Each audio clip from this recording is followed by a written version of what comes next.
अस्सलाम वालेकुम। अगर पीएमएस 2026 में या इसके बाद के जितने भी पीएमएस के पेपर्स हैं उसमें अगर आपका ऑप्शनल में सोशल वर्क सब्जेक्ट है तो अपने इस YouTube channel English with Ajmal Khan के ऊपर मैं एक वीडियो पहले अपलोड कर चुका हूँ। Most important exam oriented and most likely questions regarding social work paper one. आज की इस वीडियो में मैं सोशल वर्क पेपर टू के बारे में most important most expected exam oriented 10 question शामिल करूंगा। और न सिर्फ 10 क्वेश्चन आपको बताऊंगा बल्कि ये भी बताऊंगा कि आपने उन 10 क्वेश्चंस को अगर वो पेपर में अपीयर होते हैं जिनकी चांसेस 100% है तो आप उन पेपर को अटेम्प्ट कैसे करना है, यानी एग्जाम स्ट्रेटजी भी मैं डिस्कस करूंगा। एग्जाम स्ट्रेटजी मैं पहले डिस्कस करूंगा। इसके अलावा मैं अपनी इस वीडियो के अंदर आपको सोशल वर्क पेपर टू के 10 मोस्ट इंपॉर्टेंट क्वेश्चन के अंदर जब आप उनको हल कर रहे होंगे तो आपने कौन सी बुक्स को नेसेसरली लाजमी तौर पे शामिल करना है, मैं उन किताबों के बारे में बताऊंगा। So let's start.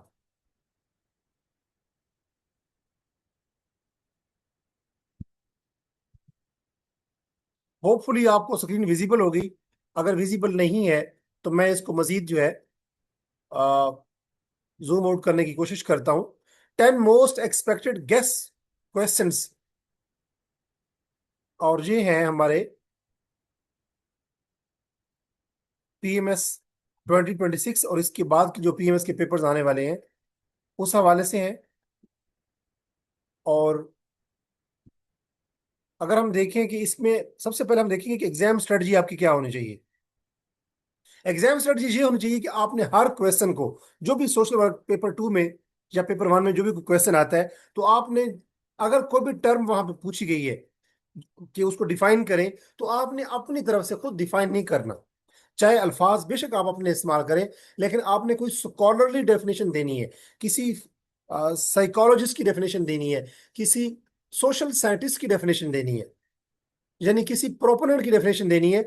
और क्वेश्चंस को आपने कोई 15-20 पैराग्राफ की शक्ल में नहीं लिखना उसके आंसर को, बल्कि आपने हेडिंग्स की शक्ल में देनी है। हर क्वेश्चन में कम से कम आप 15 से 20 हेडिंग्स दें। बेशक एक हेडिंग के नीचे आप 3 से 4 लाइनें लिखें, लेकिन आप लाजमी हेडिंग्स की शक्ल में अपने आंसर को कंप्लीट करें। इसके अलावा अगर आप चाहते हैं कि आपके मार्क्स इंप्रूव हों तो आप फ्लो चार्ट्स लाजमी दें, यानी उसमें फेजेस शो करें, उसमें कुछ चाहे पाई चार्ट शो करें, कुछ ग्राफ शो करें, कुछ डायग्राम बनाएं, ताकि आपका जो क्वेश्चन है वो एग्जामिनर को बोर न करे। आपका जो आंसर है वो आप एग्जाम फ्रेंडली लगे, एग्जामिनर फ्रेंडली लगे, उसको फैसिलिटेट करें आप। उसके बाद आपने हर क्वेश्चन के अंदर किसी न किसी एक किताब का हवाला देना है। वो कौन सी किताबें हैं वो मैं अभी बताता हूँ आपको। इसके अलावा आप चूंकि पंजाब के अंदर पीएमएस के एग्जाम देने जा रहे हैं, तो पाकिस्तान हमारा मुल्क है। चाहे कोई भी क्वेश्चन हो, जर्नल क्वेश्चन हो, आप उन्हें उसकी पाकिस्तान रेलेवेंट, पाकिस्तान स्पेसिफिक आपने कोई ना कोई एग्जाम्पल लाजमी कोट करनी है, कोई केस स्टडी, कोई एग्जाम्पल। या अगर हम बात करें कि एक क्वेश्चन को आपने अच्छे मार्क्स उसमें लेने हैं, इंप्रूव करने हैं अपने मार्क्स, तो आप जब भी क्वेश्चन का जब आंसर दे रहे होते हैं तो आपने अपने आंसर को एब्रप्टली एंड नहीं करना, बल्कि आपने प्रॉपरली उसको कंक्लूड करना है। यानी जो भी क्वेश्चन दिया गया है एग्जाम क्वेश्चन पेपर के अंदर, आपने उस क्वेश्चन की जो स्टेटमेंट है उसके अकॉर्डिंगली क्वेश्चन को कंक्लूड करना है। कैसे? क्रिटिकल एनालिसिस के बाद।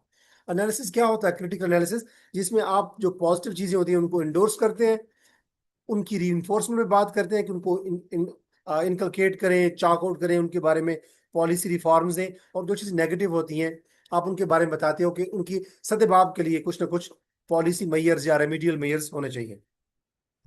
उसके बाद ये तो होगी एग्जाम स्ट्रेटजी। अब मैं पहले डिस्कस कर लेता हूँ कि सोशल वर्क पेपर टू के अंदर आपने किन किताबों का हवाला देना है। ये कुछ किताबें हैं जो रिकमेंडेड बुक्स हैं सोशल वर्क पेपर वन के लिए भी और पेपर टू के लिए स्पेशली। एक किताब है concepts and methods of social work. आपने इस किताब का लाजमी हवाला देना है, चाहे सोशल वर्क का कोई भी क्वेश्चन हो, पेपर वन से भी हो चाहे पेपर टू से हो। और इसके राइटर का आप ऑथर का भी हवाला दे सकते हैं, जो कौन सा है, फ्रेड लैंडर। इसके अलावा एक किताब है प्रिंसिपल्स ऑफ केस रिकॉर्डिंग।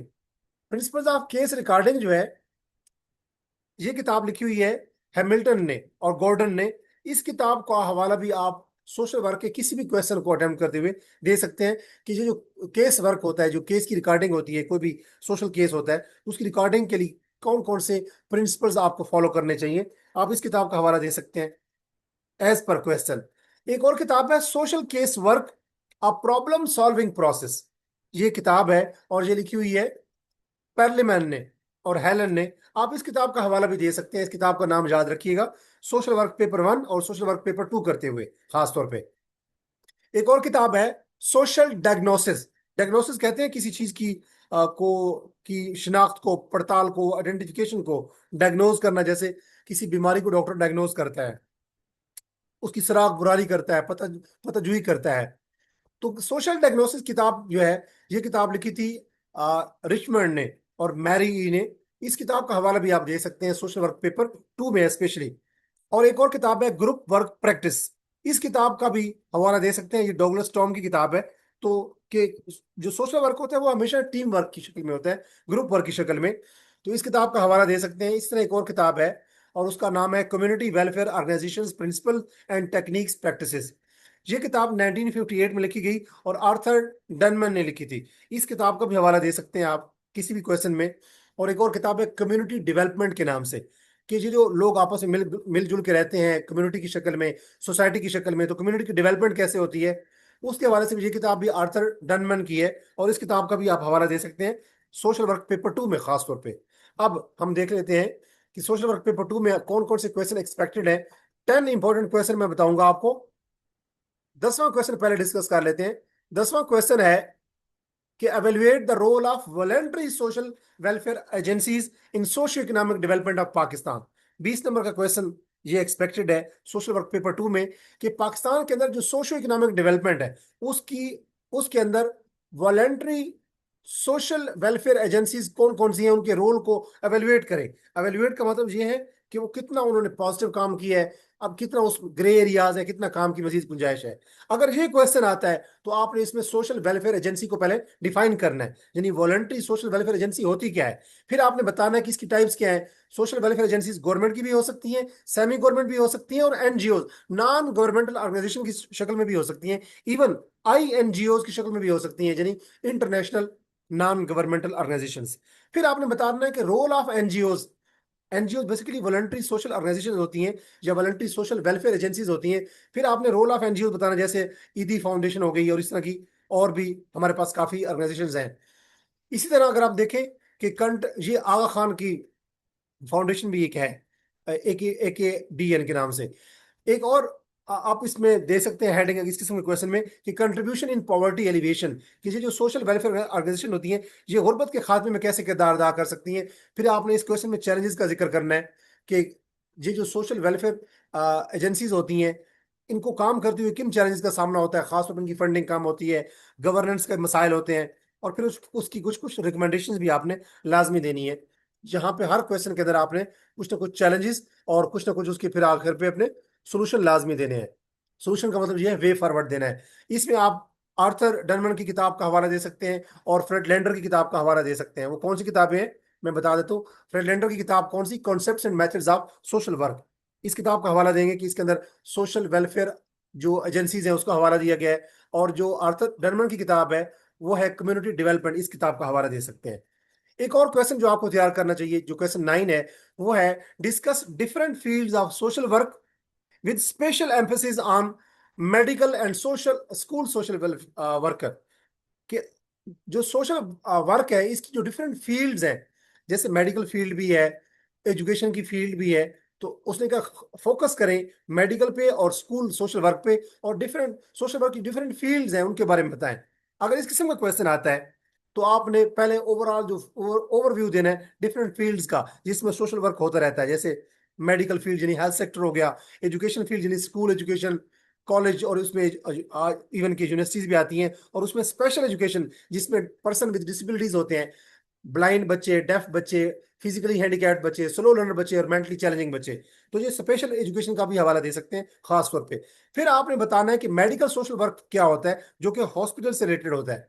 फिर आपने स्कूल सोशल वर्क का हवाला देना है जिसमें स्टूडेंट की काउंसलिंग, स्टूडेंट की एजुकेशन, स्टूडेंट की रिहैबिलिटेशन का काम करना होता है।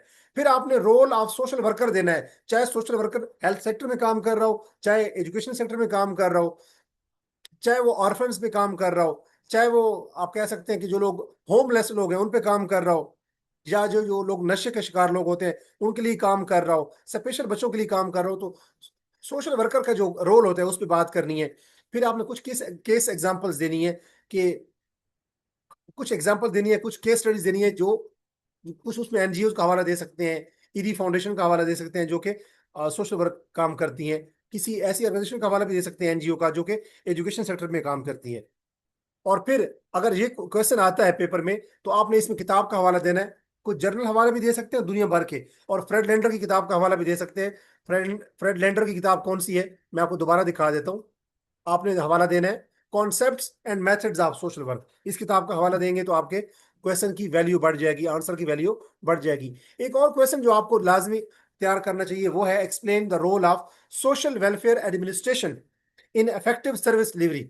कोई भी सर्विस, टीचिंग एक सर्विस है, डॉक्टर यानी कि हेल्थ सेक्टर में एक सर्विस देता है, साइकोलॉजी एक सर्विस देता है, कंसल्टेंट एक सर्विस देता है, तो सर्विस डिलीवरी, अब जो टैक्सेशन का डिपार्टमेंट है वो सर्विसेज देता है अपने। तो सर्विस डिलीवरी जो है, अफेक्टिव सर्विस डिलीवरी के अंदर सोशल वेलफेयर एडमिनिस्ट्रेशन का क्या किरदार है। अगर इस किस्म का क्वेश्चन आता है तो आपको पहले डेफिनेशन देनी चाहिए कि सोशल वेलफेयर एडमिनिस्ट्रेशन से क्या मुराद है। फिर उसके फंक्शन बताने चाहिए कि ये प्लानिंग करता है, ये ऑर्गेनाइज करता है, ये स्टाफिंग लोग भर्ती करता है, डायरेक्टिंग यानी कि इंस्ट्रक्शन देता है, ट्रेनिंग करता है, और कंट्रोलिंग ये देखता है कि जिन लोगों को जो टास्क दिया गया है क्या वो लोग वो टास्क अचीव भी करते हैं कि नहीं करते। तो ये सोशल वेलफेयर के हवाले से एडमिनिस्ट्रेशन के ये सारे काम होते हैं, प्लान करना, ऑर्गेनाइज करना, स्टाफिंग करना यानी हायरिंग करना, उनको डायरेक्शंस देना, ट्रेनिंग करवाना, और उनको कंट्रोल करना उनको कि क्या वो वाकई रिजल्ट ओरिएंटेड है या नहीं। ये एडमिनिस्ट्रेशन के डिफरेंट पहलू हैं, और अगर सोशल वेलफेयर के अंदर अगर एडमिनिस्ट्रेशन होगी तो उसको हम कहेंगे सोशल वेलफेयर एडमिनिस्ट्रेशन। ये प्लानिंग, ये प्रिंसिपल ऑफ मैनेजमेंट एक किताब है, उसके अंदर अगर आप देखें तो ये सारी organization management, organizational behaviour, administration, management, ये सब कुछ मेंशन है। तो इसी तरह आप एनजीओज का और गवर्नमेंट का किरदार बता सकते हैं, अहमियत बता सकते हैं कि गवर्नमेंट कैसे और जो एनजीओज हैं वो कैसे सोशल वेलफेयर एडमिनिस्ट्रेशन में रोल प्ले करती हैं। फिर आप लीडरशिप और मैनेजमेंट का के बारे में बताएंगे कि सोशल वेलफेयर एडमिनिस्ट्रेशन के लिए मैनेजमेंट का होना जरूरी है, लीडरशिप का होना जरूरी है। लीडरशिप क्या है, मैनेजमेंट क्या है, ये आप बताएंगे। फिर आप बता सकते हैं कि पाकिस्तान के अंदर सोशल वेलफेयर एडमिनिस्ट्रेशन को किन चैलेंजेस का सामना है, और उसके लिए फिर आप क्या बताएंगे। फिर आप इसमें बताएंगे सॉल्यूशंस, या जिसको हम वे फॉरवर्ड कहते हैं। वे फॉरवर्ड आपने हर क्वेश्चन में देना होता है। अगर आप वहां पे चैलेंज का जिक्र करते हैं तो किसी भी क्वेश्चन में अगर आप चैलेंजेस का जिक्र करते हैं तो फिर आपने वे फॉरवर्ड भी, चाहे बेशक दो एक पैराग्राफ में लिखे दो तीन पॉइंट्स, लेकिन आपने वे फॉरवर्ड लाजमी देना होता है। सीएसएस या पीएमएस का एग्जाम हो, चाहे इंग्लिश ऐसे हो या कोई भी ऑप्शनल या सब कंपलसरी सब्जेक्ट हो, तो उसमें जब आप एड्रेस कर रहे होते हो आंसर को, यानी किसी क्वेश्चन को एड्रेस कर रहे होते हो, तो उसमें अगर आप कुछ डिफाइन करते हो, कुछ इंपॉर्टेंस बताते हो, तो अगर आप चैलेंजेस का जिक्र करते हो तो आपने चैलेंजेस की बात क्वेश्चन को एंड नहीं करना, बल्कि उस आंसर के अंदर आपने रिकमेंडेशन या वे फॉरवर्ड जो सोल्यूशन या रेमीडियल मैयर, चाहे वो एक पैराग्राफ में चार पांच पॉइंट्स हो, लाजमी देने होते हैं कि अब हम करना क्या चाहिए, क्योंकि प्रॉब्लम्स का तो हर किसी को पता होता है। फिर इस किताब में, इस क्वेश्चन में अगर ये क्वेश्चन आता है कि सोशल वेलफेयर एडमिनिस्ट्रेशन क्या है और उसका क्या किरदार है इफेक्टिव सोशल सर्विस डिलीवरी के अंदर, तो इसमें फ्रेड लेंडर की किताब का हवाला लाजमी दे, जो कि मैं पहले बता चुका हूँ। उसके बाद एक और क्वेश्चन आप लाजमी तैयार करें, और वो है what is social action, discuss its importance in achieving social change and justice. कि सोशल एक्शन है क्या, उसको डिफाइन करें, और फिर इसकी अहमियत बताएं कि ये जो हम सोशल समाजी तब्दीली लेके आते हैं, या जो समाजी इंसाफ होता है, सोशल जो जस्टिस होता है या सोशल वेलफेयर जो है, उसके अंदर सोशल एक्शन का क्या किरदार है। अगर इस किस्म का क्वेश्चन आता है तो पहले आप डिफाइन करेंगे सोशल एक्शन होता क्या है, खुद डिफाइन ना करें, किसी किताब का हवाला दें, किसी राइटर का, जो कि मैंने किताबें बताई हैं आपको, अभी मैं बताता हूँ दोबारा आपको इस क्वेश्चन के अंदर भी। आप सोशल एक्शन को डिफाइन करेंगे, फिर आप बताएंगे कि सोशल एक्शन के ऑब्जेक्टिव क्या है, मकासद क्या होते हैं, कि पॉलिसी चेंज लेके आना, इंपावरमेंट करना, चाहे वो बच्चे हों, चाहे वो स्पेशल पर्सन हों, पर्सन विद डिसेबिलिटीज हों, चाहे वो वेमेन हो, तो लोगों की इंपावरमेंट, लोगों के अंदर एक सोशल या पॉलिसी चेंज लेके आना, लोगों की सोशल वेलफेयर, ये सोशल एक्शन के क्या होते हैं, ऑब्जेक्टिव्स होते हैं। फिर आप बताएंगे कि सोशल एक्शन कैसे कैसे हो सकता है, किन मेथड्स या मेथडोलॉजीज या टेक्निक्स के जरिए हो सकता है। एडवोकेसी के जरिए हो सकता है, जैसे एक बंदा स्पेशल पर्सन के लिए एडवोकेट का काम करता है, कुछ लोग खवातीन के लिए एडवोकेट का काम करते हैं, कुछ लोग प्रोटेस्ट करते हैं, अपने खवातीन के इंसाफ के लिए खवातीन खुद भी प्रोटेस्ट कर रही होती हैं, जो ट्रांसजेंडर्स होते हैं खुद प्रोटेस्ट कर रहे होते हैं। तो प्रोटेस्ट करना भी बेसिकली सोशल एक्शन है एक किस्म का। और लॉबिंग करते हैं कुछ लोग, जैसे लेबर जो होती हैं उनकी अपनी यूनियंस होती हैं, वो लॉबिंग करके आपस में गठजोड़ करके जो उनका एक्सप्लॉयटेशन कर रही होती है उनके खिलाफ लॉबिंग करती हैं, ग्रुप बंदी करती हैं, प्रेशर ग्रुप्स बनाती हैं। तो ये भी सोशल एक्शन की एक किस्म है। उसके बाद सोशल एक्शन के हवाले से आप बताएं कि इनका क्या किरदार होता है सोशल एक्शन का इन द वेलफेयर स्टेट। जैसे पाकिस्तान की वेलफेयर स्टेट है, तो वेलफेयर स्टेट के अंदर सोशल एक्शन की क्या अहमियत है। फिर आप बताएंगे, कुछ एग्जांपल देंगे कि एनजीओज या जो डिफरेंट सिविल मूवमेंट्स आई हैं दुनिया भर में, इवन कि पाकिस्तान के अंदर भी, जो साउथ एशिया में, वो सोशल एक्शन के ऊपर कारबंद थी। फिर इस क्वेश्चन के अंदर इस किस्म के क्वेश्चन को हल करते हुए आपने फ्रेड लैंडर का हवाला देना है, उसकी किताब का, एक अपने कंसेप्ट को मजबूत करने के लिए। फ्रेड लैंडर की कौन सी किताब का हवाला देंगे, मैं दोबारा दिखा देता हूँ, concepts and methods of social work. एक और क्वेश्चन जो आपको लाजमी तैयार करना चाहिए, और वो है छठा क्वेश्चन, और वो है discuss the importance of social research in social work. Social work की जो फील्ड है उसमें सोशल रिसर्च क्या होती है। और फिर डिफरेंट टूल्स बताएं ऑफ डाटा कलेक्शन, कि जब आप सोशल रिसर्च कर रहे होते हैं तो डाटा कलेक्ट करने के डिफरेंट टूल्स कौन से हैं, डिफरेंट टेक्निक्स कौन सी हैं। तो उसमें इस क्वेश्चन को हल करते हुए सबसे पहले आप डिफाइन करेंगे कि सोशल रिसर्च होती क्या है और सोशल वर्क क्या होता है, क्योंकि जहां दो वेरिएबल्स हैं कि सोशल रिसर्च क्या है और सोशल वर्क क्या है। फिर आप बताएंगे कि साइंटिफिक मेथड क्या है सोशल रिसर्च का। फिर आप बताएंगे कि एक रिसर्च जब हम करते हैं तो उसमें डिफरेंट फेजेस कौन सी होती हैं, ऑलमोस्ट 8 स्टेप्स होते हैं रिसर्च करते हुए। फिर आप वो बुलेट्स की शक्ल में लिखेंगे।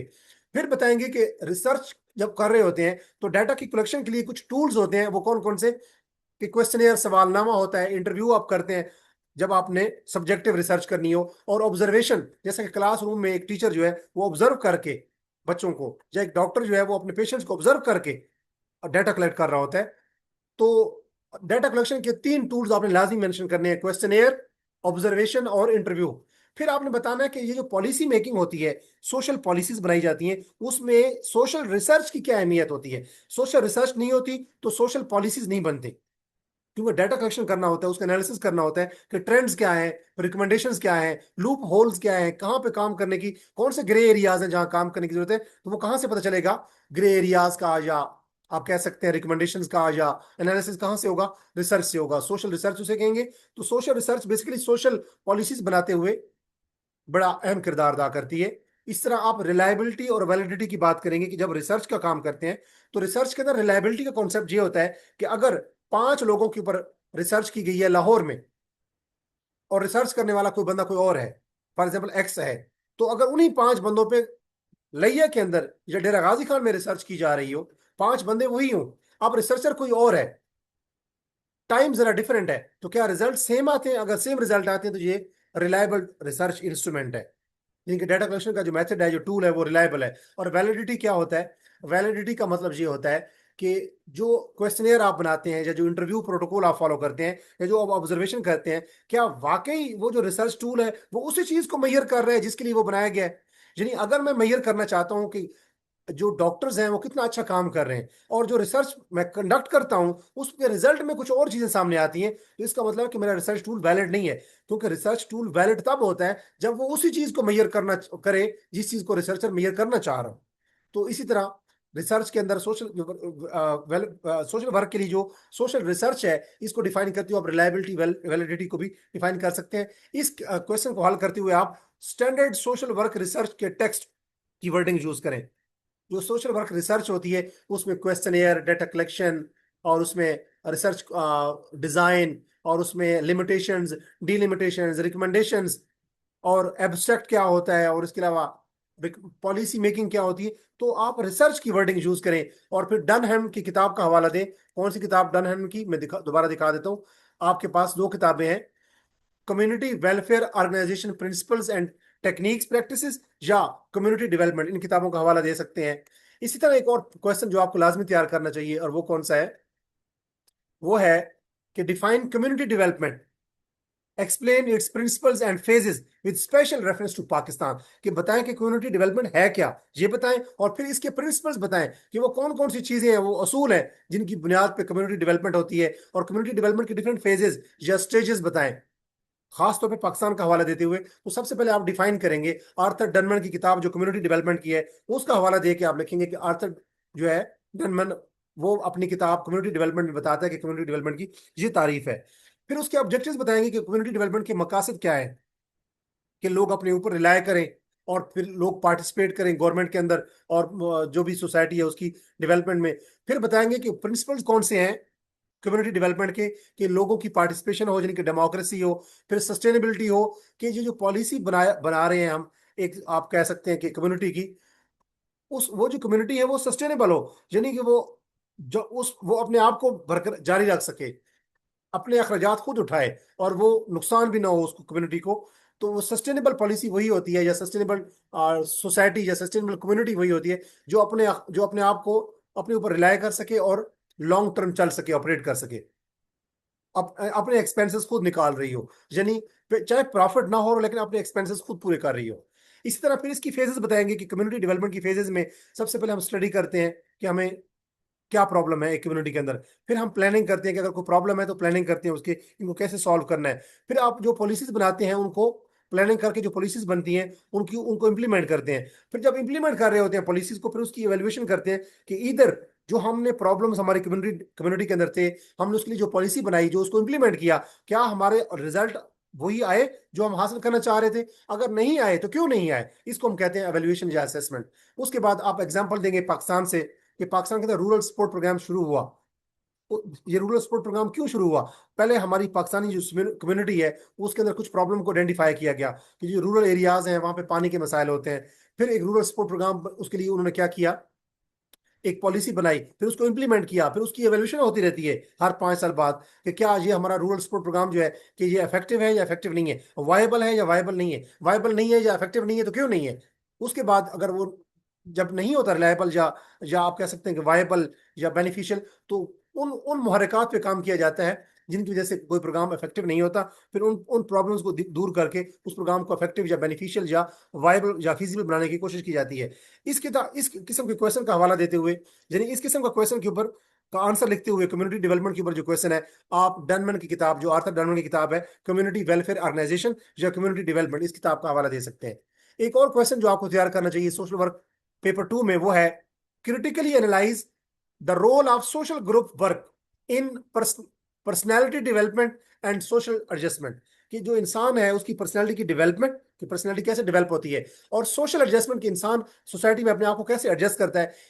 इन दोनों पहलुओं के हवाले से आप सोशल ग्रुप वर्क का रोल बयान करें। सोशल ग्रुप वर्क ये होता है कि जब मुख्तलिफ लोग आपस में मिलके, एक कम्युनिटी के लोग मिलके आपस में रहते हैं और काम करते हैं, प्रोजेक्ट्स करते हैं, चाहे कोई भी प्रोजेक्ट हो, तो उसको हम कहते हैं सोशल ग्रुप वर्क या टीम वर्क एक होता है जिसमें सोसाइटी के लोग आपस में मिलते हैं। और फिर वो जब लोग आपस में मिलकर काम करते हैं तो लोगों की पर्सनैलिटी भी ग्रूम होती है और लोग एक दूसरे के साथ रहने में अपने आप को एडजस्ट भी कर लेते हैं। तो ऐसे सोसाइटीज या कम्युनिटीज डेवलप होती हैं। तो इसमें सबसे पहले आप सोशल ग्रुप वर्क को डिफाइन करेंगे, इसके पीछे फिलॉसफी बताएंगे। फिलॉसफी कहते हैं कि उसकी रीजन क्या है, रैशनल क्या है, सोशल ग्रुप वर्क क्यों किया जाता है। तो फिर बताएंगे कि इसकी जो सोशल ग्रुप वर्क होता है उसमें जो ग्रुप्स बनते हैं सोशल ग्रुप्स, उसकी टाइप्स क्या है, डिफरेंट ग्रुप्स की टाइप्स होती हैं सोशल ग्रुप्स की। फिर बताएंगे कि डिफरेंट स्टेजेस क्या होती हैं सोशल ग्रुप वर्क की, कि जो सोशल ग्रुप वर्क होता है उसमें डिफरेंट स्टेजेस क्या होती हैं, कि पहले ग्रुप फॉर्म हुआ जाता है, ग्रुप बनता है, फिर ग्रुप जो है उसमें स्टॉर्मिंग, कि जब एक ग्रुप बनता है तो उसमें लोग इख्तलाफ भी करते हैं, कॉन्फ्लिक्ट्स भी आते हैं, लोग आपस में लड़ते भी हैं, उसको स्टॉर्मिंग कहते हैं। फिर नॉर्मिंग, फिर आहिस्ता आहिस्ता लोग एडजस्ट हो जाते हैं, नॉर्म्स बन जाती हैं कि क्या करना है क्या नहीं करना, एक्सेप्टेबल बिहेवियर क्या है, अनएक्सेप्टेबल बिहेवियर क्या है। लोग एक दूसरे को समझ जाते हैं कि अगर ये हम काम करते हैं तो इन बंदों को, इस बंदे को बुरा लगता है, ये इरिटेटेड फील करता है, एनवायर्ड फील करता है, तो लोग फिर नॉर्मलाइज कर जाते हैं। फिर आखिर पे लोग जो है, जब लोगों को एक वक्त लोग ग्रुप बनता है, आपस में झगड़े होते हैं, फिर नॉर्मलाइज हो जाता है काम, और फिर बाद में एक्चुअली परफॉर्मेंस का टाइम आता है जब कुछ टाइम गुजर चुका होता है। तो ये सोशल ग्रुप वर्क के अंदर डिफरेंट स्टेजेस हैं। उसके बाद आप बताएंगे कि सोशल ग्रुप वर्क क्यों किया जाता है, लोग ग्रुप क्यों बनाते हैं सोशल ग्रुप। इसका मकसद होता है कि उनमें से लीडरशिप, कोई ना कोई बंदा अपना लीडरशिप रोल प्ले करना चाह रहा होता है, वो लोगों को लीड करना चाह रहा होता है, तभी वो ग्रुप बनाता है। चाहे जैसे व्हाट्सएप ग्रुप में तो एक बंदा एडमिन होता है, इसी तरह एक ऑर्गेनाइजेशन के अंदर, एक एक इदारे मोहल्ले के अंदर या टाउन के अंदर या विलेज के अंदर भी एक ग्रुप होता है, उसका कोई ना कोई लीडर होता है जो लीड करना चाह रहा होता है किसी खास प्रोजेक्ट के हवाले से अपने लोगों को। फिर कॉपरेशन भी इसका एक ऑब्जेक्टिव है कि ताकि लोग आपस में मिलजुल के कोऑर्डिनेशन से, कोऑपरेशन से काम करें, लोगों के दरमियान में ताल्लुकात इंप्रूव हो। फिर आप ग्रुप वर्कर जो होता है, एक ग्रुप के अंदर जितने भी लोग होते हैं सोशल ग्रुप में, उनको आप ग्रुप वर्कर कहते हैं। ग्रुप वर्कर का रोल क्या होता है, उनको क्या करना चाहिए। फिर आप बताएंगे कि प्रैक्टिकल एग्जाम्पल क्या है, पाकिस्तान में कौन कौन से सोशल ग्रुप काम कर रहे हैं, चाहे वो एजुकेशन की फील्ड हो, चाहे वो हेल्थ सेक्टर की फील्ड हो, चाहे वो स्पेशल एजुकेशन की फील्ड हो, चाहे वो कोई भी सेक्टर, रूरल सपोर्ट प्रोग्राम हो। फिर आप किसी किताब का हवाला देंगे तो आप इस किताब का हवाला लाजमी दें। डॉगलस टॉम की किताब है ग्रुप वर्क प्रैक्टिस। तो इस किताब का हवाला देंगे तो आपके वजन की, आपका जो क्वेश्चन है उसका वजन बढ़ जाएगा। एक और क्वेश्चन जो है वो आपको लाजमी तैयार करना चाहिए, वो है what is social case work. Social case work क्या है, डिस्कस इट्स कंपोनेंट, कि सोशल केस वर्क के कंपोनेंट्स क्या होते हैं, इसके प्रिंसिपल्स क्या है और इसकी फेजेस क्या है, कि सोशल केस वर्क कैसे होता है। तो इस क्वेश्चन को हल करते हुए आप सबसे पहले डिफाइन करेंगे कि सोशल केस वर्क होता क्या है। उसमें रिचमंड या पर्लमैन की किताब का हवाला दे सकते हैं। देखते हैं कौन कौन सी किताबें, मैं दोबारा दिखा देता हूँ।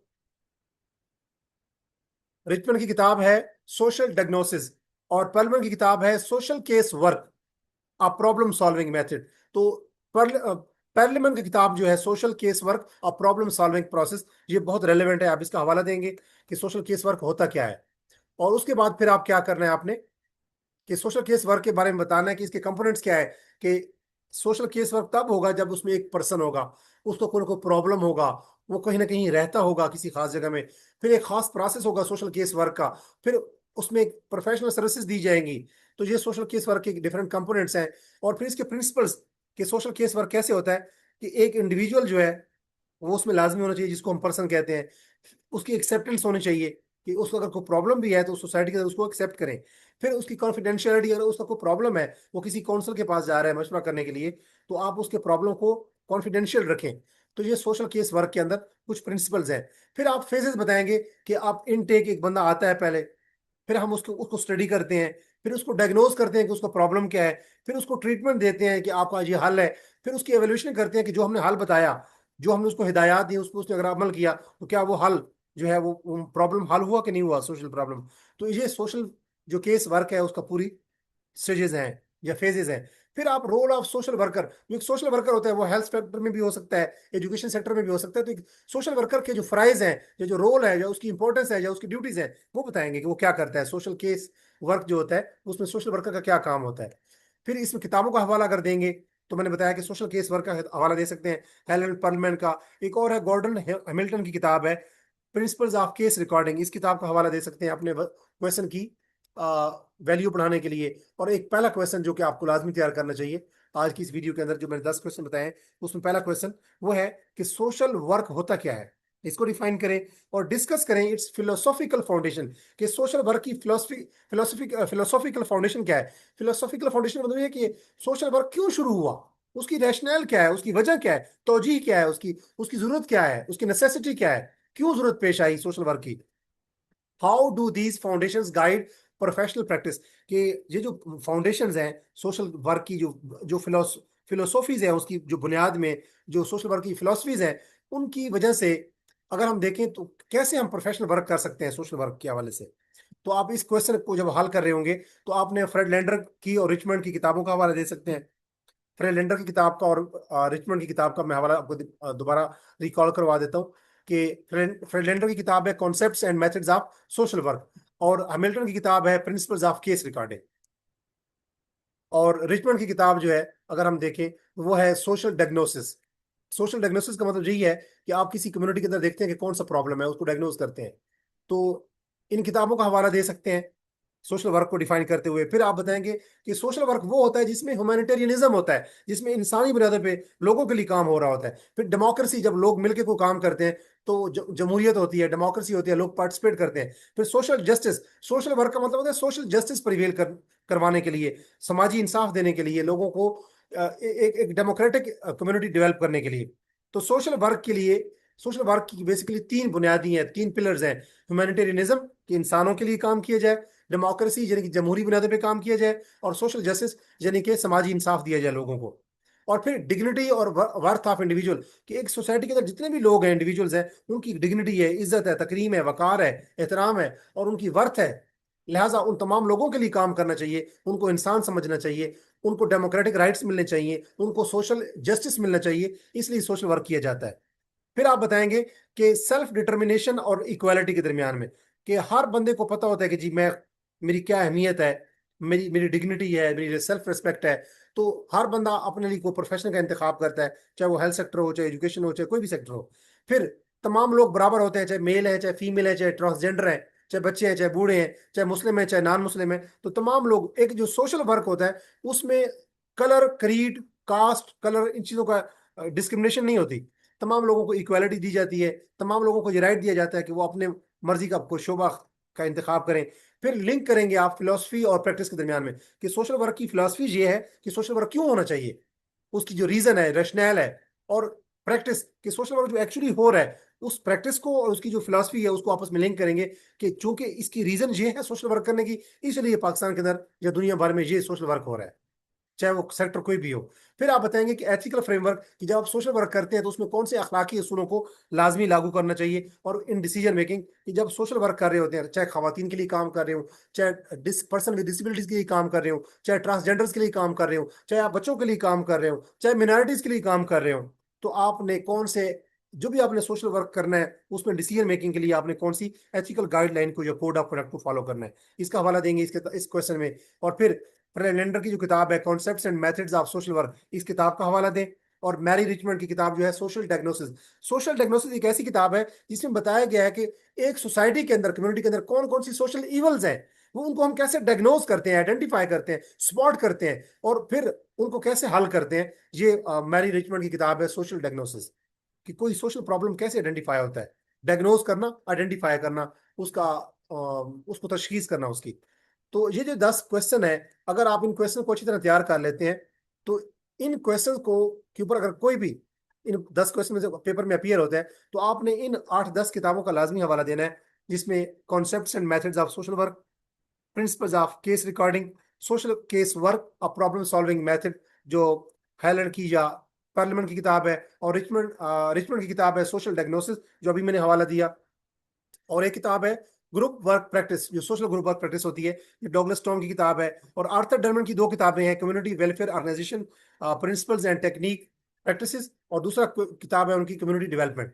तो ये जो 7 किताबें हैं, ये बेसिकली वो रिकमेंडेड बुक्स हैं जो कि पीएमएस के सोशल वर्क के पेपर 2 के अंदर रिकमेंडेड बुक्स हैं, जो कि पीपीएससी ने रिकमेंड की है। तो अगर आप इन किताबों का हवाला देंगे अपने क्वेश्चंस में, हर क्वेश्चन में 1-2 हवाले लाजमी दें आप, तो एग्जामिनर जो आपका पेपर चेक कर रहा होगा, वो आपके जब हवाले देखेगा, आपके रेफरेंस से देखेगा, तो आप वो आपके बारे में समझेगा कि इसने ये किताबें पढ़ी हुई हैं। चाहे आपने ये पूरी किताबें ना पढ़ी हुई हो, तो इस किताब का नाम लिखें और राइटर का नाम लिखें, और चैट जीपीटी से आप सर्च करें कि इस किताब की समरी, आप उन्हें कहें कि ये किताब है, ये आथर है, इसकी, इस किताब की ना 1 पेज की या 300 वर्ड्स की समरी बताएं, या इस किताब के अंदर जो मेन थीम्स हैं वो बताएं। तो जब उस किताब को, फॉर एग्जाम्पल किताब है सोशल डायग्नोसिस बाय रिचमंड, अगर आप ये लिखेंगे तो आप लिखेंगे सोशल डायग्नोसिस किताब है, रिचमंड उसका ऑथर है, इस किताब की समरी बयान करें, इसके इंपॉर्टेंट थीम्स बताएं, शॉर्टली या ब्रीफली, या मतलब है कि इन इन शॉर्ट। तो वो आपको चैट जीपीटी उसके जो थीम्स बताएगा, आपको वो एक बार देखेंगे तो आपको आइडिया हो जाएगा कि जब मैंने सोशल डायग्नोसिस जो किताब है जो रिचमंड की है, उसका मैंने हवाला किन किन क्वेश्चन में देना है, कौन सा थीम आएगा, सोशल केस वर्क आएगा, सोशल वर्क आएगा, सोशल वेलफेयर ऑर्गेनाइजेशन आएगा, सोशल रिसर्च आएगा। मैंने किस किस किस किताब क्वेश्चन के अंदर किस किस थीम के ऊपर मैं इस किताब का हवाला दे सकता हूँ या दे सकती हूँ। तो आपने ये 7 किताबों को, आपने इनकी समरी पढ़नी है चैट जीपीटी की मदद से। आप फिर हर किताब, अगर कम्युनिटी डेवलपमेंट किताब आप लिखते हैं, साथ लिखते हैं अर्थर डनमन की किताब का हवाला देंगे, और चैट जीपीटी को कहेंगे कि इस किताब का मुझे एक समरी बना के दें, कि इस किताब के अंदर कौन कौन से थीम डिस्कस किए गए हैं। तो वो थीम्स देखेंगे तो आपको आइडिया हो जाएगा कि आर्थर डनमन ने अपनी किताब कम्युनिटी डेवलपमेंट के अंदर कौन कौन सी चीजें डिस्कस की हैं, किन किन थीम्स पे काम किए। तो वो थीम माइंड में होंगे, किताब का नाम माइंड में होगा, आर्थर का नाम माइंड में होगा, तो आप सोशल वर्क, चाहे पेपर 1 हो चाहे पेपर 2 हो, उसमें कोई भी क्वेश्चन हल करते हुए उस किताब का, उस आथर का हवाला दे सकते हैं, कि उस आथर ने अपनी उस किताब के अंदर भी सोशल केस वर्क या सोशल रिसर्च या सोशल वेलफेयर ऑर्गेनाइजेशन के हवाले से ये बात की है। तो मैं उम्मीद करता हूं कि ये वीडियो लेक्चर आपके लिए यूजफुल साबित हुआ होगा। अगर पीएमएस 2026 में या सीएसएस 2027 में आपका सब्जेक्ट सोशियोलॉजी है या सोशल वर्क है, खासतौर पे पीएमएस 2026 में सोशल वर्क पेपर 2 के हवाले से इन 10 क्वेश्चन को आप लाजमी तैयार करें।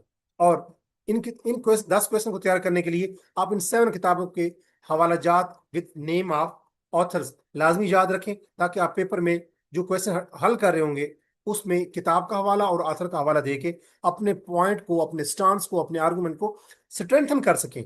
याद रखें, जब आप अपने किताब, अपने क्वेश्चन के अंदर डिफरेंट हेडिंग्स देते हैं और किताब का हवाला देते हैं, कहीं पे आथर का हवाला देते हैं, कहीं पे किसी जर्नल का हवाला देते हैं, कहीं पे किसी केस स्टडी का हवाला देते हैं, कहीं पे रिसर्च स्टडी का हवाला देते हैं, कहीं पे रिसर्च इंडिकेटर देते हैं, कहीं पे पाई चार्ट बनाते हैं, कहीं हिस्टोग्राम बनाते हैं, कहीं डायग्राम बनाते हैं, कहीं फ्लो चार्ट देते हैं, कहीं कोई नक्शा बनाते हैं, तो आपका जो क्वेश्चन है वो बोलता है, आपका जो आंसर है वो स्टैंड आउट करता है। और आप जहां पे बाकी लोग 10 नंबर ले रहे होते हैं, आप वहां 12 नंबर ले रहे होते हैं, 13 नंबर ले रहे होते हैं। हर क्वेश्चन में 2-3 नंबर बढ़ाने की बेहतरीन स्ट्रेटजी ये है कि आथर का हवाला दें, किसी किताब का हवाला दें, केस वर्क का, केस स्टडी का हवाला दें, किसी इंडेक्स का हवाला दें, किसी रिसर्च रिपोर्ट का हवाला दें, किसी वर्ल्ड बैंक या WHO या IMF या इस तरह की जो ऑर्गेनाइजेशन हैं, इंटरनेशनल ऑर्गेनाइजेशन, उनका हवाला दें, या किसी इंटेलिजेंस एजेंसी का हवाला दें, किसी इंटरनेशनल थिंक टैंक का हवाला दें, या नेशनल थिंक टैंक का हवाला दें, या कोई रियल लाइफ एग्जाम्पल बयान करें। तो मैं उम्मीद करता हूँ कि ये वीडियो लेक्चर जो है वो आपके लिए यूजफुल साबित हुआ होगा। इस किस्म के लेक्चर देखने के लिए आप मेरे YouTube channel English with Khan को सब्सक्राइब करें, अगर आप मेरे चैनल के ऊपर न्यू है। और अगर आप मेरे चैनल को पहले देखते रहते हैं और ये वीडियो आपके लिए यूजफुल साबित हुई है, तो इस वीडियो को उन लोगों के साथ जरूर शेयर करें। इस वीडियो का शेयर के ऑप्शन पर क्लिक करें और उन लोगों के साथ जरूर शेयर करें, व्हाट्सएप पे या फेसबुक के जरिए या जिस सोशल मीडिया के जरिए आप लोगों से वाबस्ता हैं, जहां पे लोग PMS और CSS की तैयारी वाले लोग मौजूद हैं। और ये आपने इस वीडियो को कैसे पाया, इस वीडियो के कमेंट सेक्शन में अपनी राय जरूर दीजिएगा। मुझे आपके कमेंट सेक्शन के अंदर आपकी जो राय है उसका इंतजार रहता है।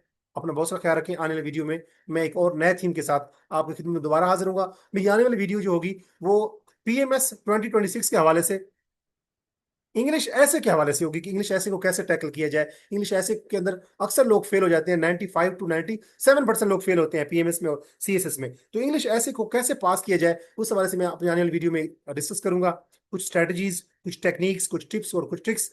तो जुड़े रहिए। और अगर आप मेरे चैनल के ऊपर न्यू हैं तो उसको सब्सक्राइब करें। अल्लाह नगेबान, अल्लाह हाफिज।